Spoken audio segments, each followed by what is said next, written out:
accident နဲ့ပြောကြတယ်မမျောလင့်ပဲနဲ့ဖြစ်တာကို accident လို့ခေါ်တာပဲ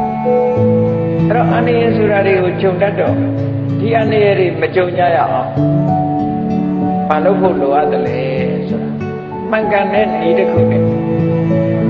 အန္တရာယ်တွေကိုမကြုံမှုအရာအတွက်ဟောဒီဒုတိယတတိယမြောက်စရုထမြောက်ဂါထာလေးကဘာပြောတော့ဆိုတပ္ပိဗုဒ္ဓဗလပတ္တပစ္စေကံနေစယပလံအရဟန္တာနိသဒေစေနရက္ခပန္တာမိသဗ္ဗသောရက္ခဆိုတာအဆောင်အရှောက်အကာအကွယ်တစ်ခုလုပ်လိုက်တာဒါကြောင့်မို့လို့ပြောကြတယ်ခီးသွားလို့ရှိရင်တန်ဖို့တွေရွတ်သွားတယ်ဆိုတန်ဖို့တွေဆိုတာဘုရားရှိခိုးတာပဲဘုရားကိုအာယုပြုပြီးတော့ရှိခိုးတာဒါလည်းဘုရားကိုအာယုပြုလိုက်တဲ့ပြင်ကိုယ်စိတ်ထဲမှာကုသိုလ်တွေဖြစ်သွားအဲ့ဒီကုသိုလ်ကကာဝယ်ဆောင်ရှောက်တယ်လို့ဆိုလိုတာကုသိုလ်ရအောင်လုပ်ဖို့တော့လိုအပ်တယ်ပေါ့ဘုရားကိုအာယုပြုဖို့လိုအပ်တယ်အခုကြည့်ဒီကာထာလေးရဲ့အဓိပ္ပာယ်ကဘလောက်ကောင်းလို့ဆိုတော့ရက္ခံပန္နာမိသဗ္ဗသောအယက်ခတ်သိမ်းကနေပြီးတော့ကိုယ့်အတွက်အကာအကွယ်ဖြစ်အောင်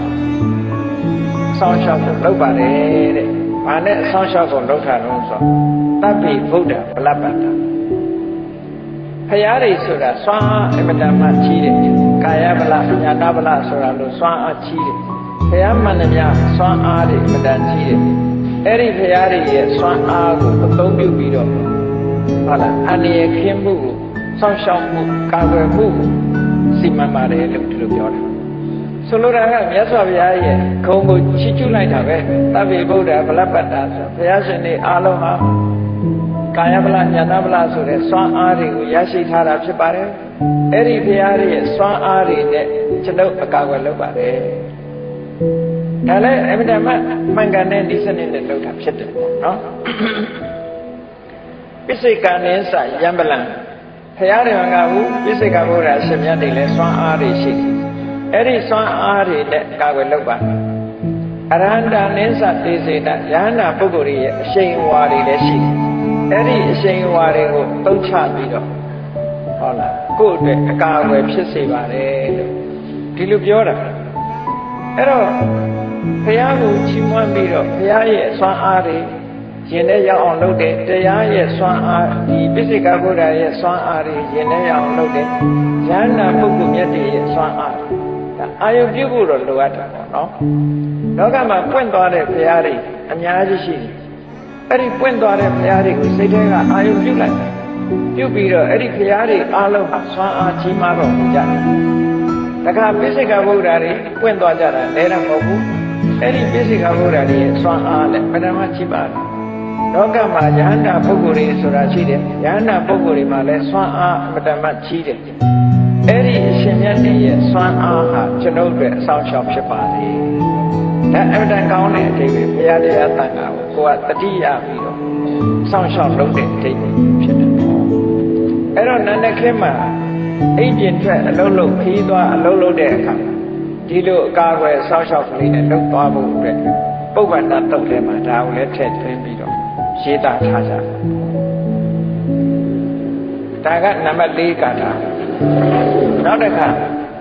နံပါတ်5နံပါတ်6နံပါတ်9အဲ့ဒီကာထာသုံးခုကယ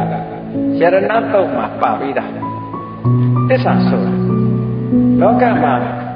သစ္စာဟာအစွမ်းတကူအမတ္တမထက်တယ်လူတွေကသစ္စာဆိုတာအမတ္တမနေကြတကယ်ကိုယ့်အကိုသစ္စာဆိုပြီးတော့ကိုလိုချင်တဲ့အရာတစ်ခုကိုတောင်းလို့ရှိရင်သစ္စာရဲ့စွမ်းအားဟာရှိတယ်မယုံရင်တော့လုပ်ကြည့်ပေါ့နော်တခါတည်းနဲ့တော့ရချင်မှရမှာပေါ့ဘာဖြစ်လို့တော့ဆိုသစ္စာစကားဆိုတာမှန်ကန်မှုလဲလိုအပ်တယ်မှန်ကန်ကန်လဲဆိုရမယ်စိတ်စွမ်းအားတွေအလုံးအသုံးချပြီးတော့လုပ်ဖို့လိုအပ်တယ်အဲ့ဒီမှာသစ္စာဆိုပုံဆိုနည်းကသစ္စာဆိုတာမှန်တာကိုပြောတာကိုယ့်ဘာကိုယ်လည်းသစ္စာဆိုလို့ရတယ်ကိုယ့်ဘာကိုယ်ဆိုရင်အမှားရှိခြင်းရှိနေမယ်ဒါကြောင့်မို့ယရဏသုံးပါးနဲ့ပတ်သက်တဲ့သစ္စာဆိုပုံကိုယရဏတုတ်ကနေယူပြီးတော့နန္ဒခေမှာသစ္စာဆိုနိုင်အောင်လို့ဒီခါရလေးတွေဒီမှာထည့်သွင်းထားတယ်ဒါမနဲ့မိုးတော့အိယာကထလာလို့ရှိရင်လောက်ရမယ့်အလုပ်ကလေးတွေပဲနော်အလုပ်သွားပြီအခုလုပ်ငန်းကင်တာတွေလုပ်ပြီးဆိုလို့ရှိရင်အခုလိုသစ္စာလေးဆိုဖို့လို့သစ္စာဆိုတာကိုယ့်အတွက်တည်းမဟုတ်ဘူးကိုယ့်ရဲ့ပတ်ဝန်းကျင်အတွက်ပါအကုန်ပါရှိလေ